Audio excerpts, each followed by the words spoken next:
खुलुमबाय बेयो बड'लेण्ड इंखं टेलिभिजन दिनै 2025 मंगलबार खालि सानसेनि बरादखौ नोंथांमोननि खाथियाव लाबोदों आं सदानन्द दैमारिया।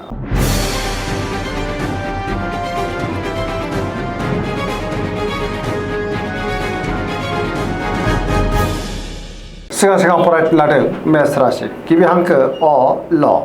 दिनैनि साना जोबोर मोजां बहानिफ्रायबो दिनै हरखाबै मोजां खौरांबो फैनो हागौ जेरावबो जाफुंसारगोन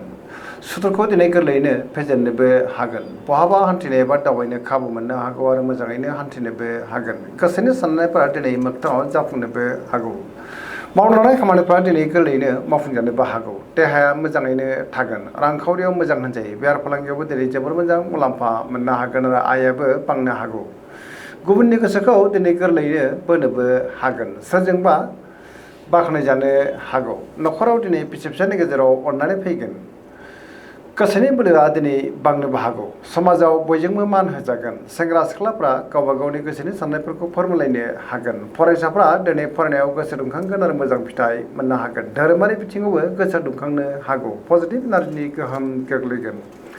सरासनस्रायै दिनै साना जोबोद मोजां आरो मोजाङैनो बारग'लांगोन।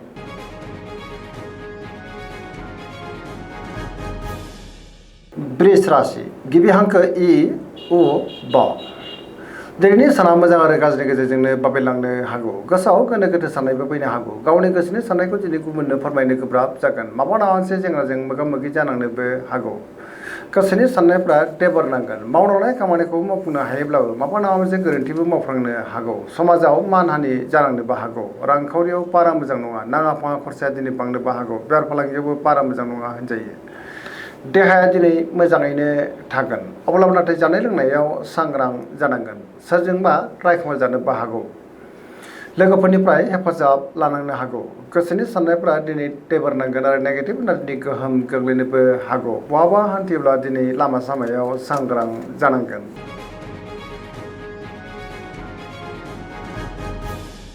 मिथुन राशि गिबि हांखो क स दिनैनि साना जोबोर मोजां गोसोखौ दिनै जोबोर गोजोननाय मोनगोन सोरजोंबा बाख्नायजानोबो हागौ बहाबा हान्थिनो एबा दावबायनो खाबु मोननो हागौ आरो मोजाङैनो हान्थिनोबो हागोन गोसोआव गोथों आरो गोग्गो साननाय फैगोन गियाननि आंखाल जानाय नङा देहाया दिनै मोजाङैनो थागोन रांखावरियाव जोबोर मोजां होनजायो बेफार फालांगियावबो दिनै जोबोर मोजां मुलाम्फा मोननोबो हागोन गोसोनि बोलोआ दिनै बांनोबो हागौ सोरबा लोगोजों बाख्नायजानोबो हागौ गुबुनजों मोजां सोमोन्दो लाखिनो रोंगोन लाइमोनफोरनि गोसोआ दिनै जोबोर खुसि जागोन आरो गावबा गावनि गोसोनि साननायफोरखौ फोरमायलायनोबो हागोन पजिटिभ एनार्जिनि गोहोम गोग्लैगोन मोनफ्रोमबो बिथिङावनो दिनै जाफुंसारनो हागौ।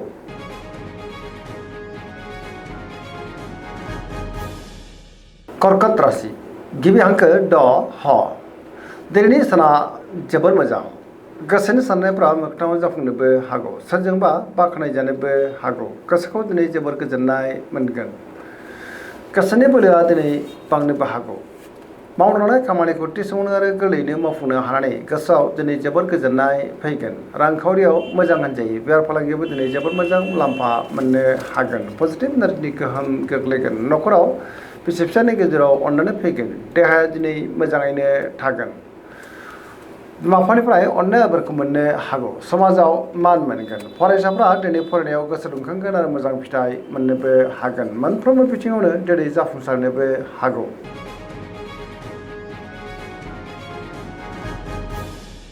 सिंह राशि गिबि हांखो म ट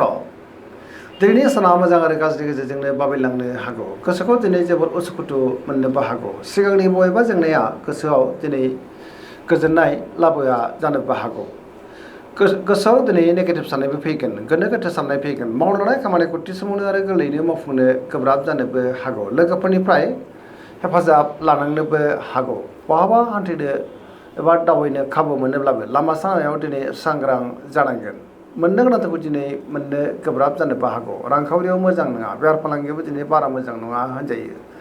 न'खराव बिदा फंबायनिफ्राय हेफाजाबखौ मोननो हागोन गुबुननि गोसोखौ नाथाय बोनो गोब्राब जागोन देहाया मोजाङैनो थागोन अब्लाबो नाथाय जानाय लोंनायाव सांग्रां जानांगोन बयजोंबो गोरोबनो दिनै गोब्राब जानोबो हागौ लोगोफोरनिफ्राय हेफाजाब मोननो दिनै गोब्राब जानोबो हागौ।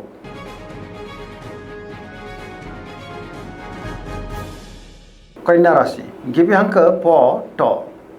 दिनैनि साना मोजां आरो गाज्रिनि गेजेरजोंनो बाबेनलांनो हागौ गोसोआव गोनो गोथो साननायबो फैनो हागौ गावनि गोसोनि साननायफोरखौ दिनै गुबुननो फोरमायनो गोब्राब जागोन गोथों आरो गोग्गो साननो गोब्राब जानोबो हागौ गियाननि आंखाल जानोबो हागौ रांखावरियाव मोजां होनजायो बेफार फालांगियावबो दिनै जोबोद मोजां मुलाम्फा मोननोबो हागोन देहाया दिनै मोजाङैनो थागोन गोबां मुंदांखा सुबुंजों दिनै लोगो मोनज्लायनोबो हागौ न'खराव बिसि फिसायनि गेजेराव अननानै फैगोन गोबां खामानियाव दिनै मुखुबबो थागोन सोरजोंबा रायखोमाजानोबो हागौ गियाननि आंखाल जानोबो हागौ आरो नेगेटिभ एनार्जिनि गोहोम गोग्लैगोन लाइमोनफोरनि गोसोआ दिनै जोबोर आला खाला जानोबो हागौ आरो गावबा गावनि गोसोनि साननायफोरखौ दिनै फोरमायलायनोबो गोब्राब जानोबो हागौ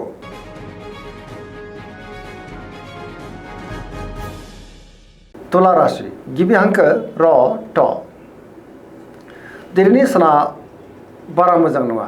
गोसोनि साननायफ्रा देबार नांगोन गावनि गोसोनि साननायफोरखौ दिनै गुबुननो फोरमायनो गोब्राब जानोबो हागौ गोथों आरो गोग्गो साननो गोब्राब जागोन गियाननि आंखाल जानोबो हागौ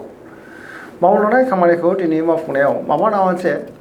हेंथाबो फैनो हागौ देहाया दिनै बारा मोजां थानाय नङा गोबां रोखोमनि देहायारि जेंनाजों मोगा मोगि जानांनोबो हागौ सिगांनि जेंनाया दिनै गोसोआव उसुखुथु लाबोनोबो हागौ रांखावरियाव मोजां अब्लाबो नाथाय खरसाया बांनोबो हागौ बेफार फालांगियाव मोजां होनजायो सोरजोंबा रायखोमा जानोबो हागौ लोगोफोरनिफ्राय दिनै हेफाजाब मोननो गोब्राब जानोबो हागौ गोदान थांखि लानो रोंनाय नङा सेंग्रा सिख्लाफोरनि गोसोआ दिनै जोबोर आला खाला जागोन गावबा गावनि गोसोनि साननायखौ दिनै फोरमायनोबो गोब्राब जानोबो हागौ आरो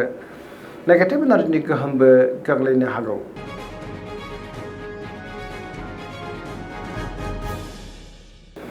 वृश्चिक राशि गिबि हांखो न स दिनैनि साना जोबोर मोजां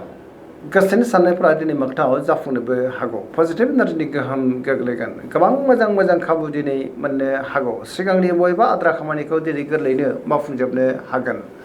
गोसोआव गोथों आरो गोग्गो साननाय फैगोन गियाननि आंखाल जानाय नङा सोरबा लोगोजों बाख्नाय जानो हागौ गुबुननिफ्राय थोजासे हेफाजाबबो मोननो हागौ गोसोनि साननायफोरा दिनै मोगथाङाव जाफुंगोन समाजाव मान मोननो हागोन बिसि फिसायनि गेजेराव अननानै फैगोन रांखावरियाव मोजां होनजायो अब्लाबो नाथाय खरसाया बांनोबो हागौ बेफार फालांगियाव मोजां होनजायो देहाया दिनै मोजाङैनो थागोन गोबां मोजां खाबु दिनै मोननो हागौ फरायसाफ्रा फरायनायाव गोसो दुंखांगोन आरो मोजां फिथाइ मोननोबो हागोन लाइमोनफ्रा जोबोर रमान्टिक जागोन आरो गावबा गावनि गोसोनि साननायफोरखौ दिनै फोरमायलायनोबो हागोन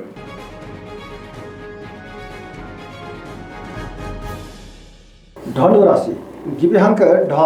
ह भ दिनैनि साना जोबोर मोजां गोसोनि साननायफ्रा मोगथाङाव जाफुंनोबो हागौ गुबुननि थाखाय दिनै गोबां मोजां खामानि मावनानै होनोबो हागोन गियाननि आंखाल जानाय नङा माबा मोनसे मोजां खौरांबो फैनो हागौ गोसोनि साननायफ्रा मोगथाङाव जाफुंनोबो हागौ रांखावरियाव दिनै मोजां होनजायो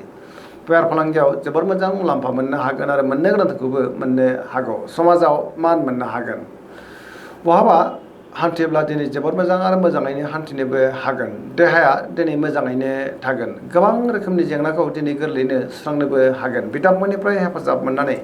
गोसोआ दिनै जोबोर खुसि जागोन लाइमोनफ्रा गावबा गावनि गोसोनि साननायफोरखौ दिनै फोरमायलायनोबो हागोन पजिटिभ एनार्जिनि गोहोम गोग्लैगोन सरासनस्रायै दिनैनि साना जोबोर मोजां आरो मोजाङैनो बारग'लांगोन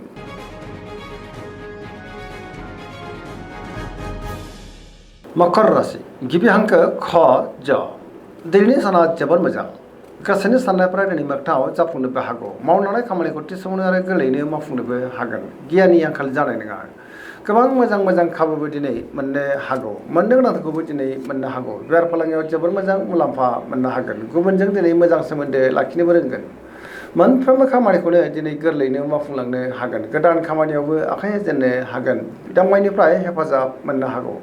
बिमा-बिफानि अननाय आबोरखौ दिनै मोननोबो हागौ सेंग्रा सिख्लाफ्रा गावबा गावनि गोसोनि साननायफोरखौ फोरमायनो हागोन फरायसाफ्रा दिनै फरायनायाव गोसो दुंखांगोन आरो मोजां फिथाइ मोननोबो हागोन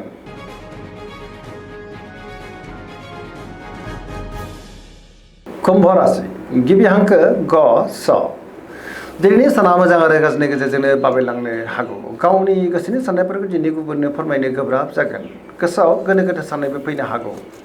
सिगांनि बबेबा जेंनाया गोसोआव दिनै जिंगा लाबोनोबो हागौ मावलांनाय खामानिखौ मावफुंनो हायोब्लाबो माबा मोनसे गोरोन्थि जालांनो हागौ बहानिफ्रायबा हरखाबै गाज्रि खौरांबो फैनो हागौ समाजाव मानहानि जालांनोबो हागौ गोबां मुंदांखा सुबुंजों दिनै बहाबा लोगो मोनज्लायगोन अब्लाबो नाथाय सांग्रां जानांगोन। रांखावरियाव बारा मोजां नङा, नाङा फाङा खरसाया दिनै बांनोबो हागौ। बेफार फालांगियाव बारा मोजां नङा होनजायो। देहाया दिनै बारा मोजां थानाय नङा, गोबां रोखोमनि देहायारि जेंनाजों मोगा मोगि जानोबो हागौ। जानाय लोंनायाव सांग्रां जानांगोन। बहाबा हान्थिनो एबा दावबायनो खाबु मोननोबो हागौ आरो मोजाङैनो हान्थिनोबो हागोन। अब्लाबो नाथाय नेगेटिभ एनार्जिनि गोहोमबो गोग्लैनो हागौ। मोनफ्रोमबो बिथिङावनो दिनै सांग्रां जानाया गाहाम।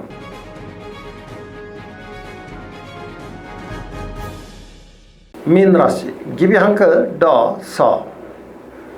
दिनैनि साना जोबोर मोजां। गुबुननि थाखाय दिनै गोबां मोजां खामानि मावनानै होनोबो हागोन। गोसोआव पजिटिभ साननाय फैगोन। गोसोनि बोलोआबो बांनो हागौ। गावनि गोसोनि साननायफोरखौ दिनै गुबुननो फोरमायनो